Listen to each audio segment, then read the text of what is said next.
Hello, good morning. It's Rob Shaw from GRAF.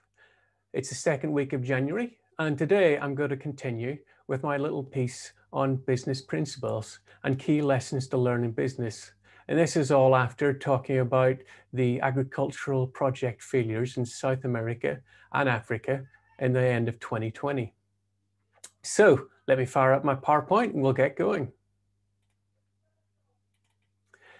The idiot tax, the dreaded idiot tax, that's what we're going to talk about today. Because ultimately, all your decisions in business create results, and the results in situations that went wrong were down to too much optimism and not enough rational thought and poor decision making and not enough thinking.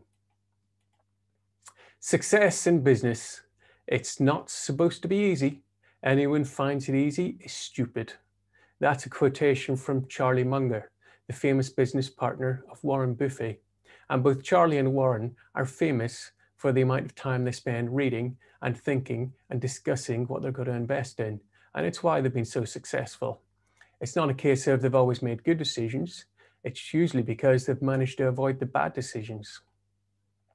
The dreaded idiot tax, that's the tax you pay when you make a bad decision. This reminds me of a quote by Lily Tomlin. Don't be afraid of missing opportunities. Behind every failure is an opportunity somebody wishes they had missed. How true that is. Those poor decisions can end up being very financially crippling. Ultimately, whatever strategy you choose, whatever decisions you make, if they're not solid, if they're not built on firm, rational foundations that are analytical, they're doomed to failure. If you let emotion take over, and optimism take over, your decision quality collapses. Emotion or logic. John Maynard Keynes said, most people, when confronted with a choice of changing their thoughts or proving there is no need to change, get busy on the proof.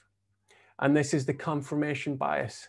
It's a well-recognized mental condition where once you've made a decision, your brain filters out any evidence that proves that decision was wrong. Your brain only allows you to see evidence that prove your decision making was right. Confirmation bias. Sunk cost bias is another problem. That's once you've started to put effort and money into something, you want to continue with it because you think that money will be wasted if you stop because you've changed your mind. Emotion and intellect, they work inversely. If you let emotion and optimism take over with your decision making, you're doomed to make bad decisions. You have to keep your thinking rational. You have to keep your thinking analytical. You have to consider the second order consequences or the unintended consequences of your decisions. It's also a good idea to consider, are you dealing with a problem or are you trying to treat the symptom of problem? Go back to first principles. Anyone got any comments on this? As usual, let's get a discussion going.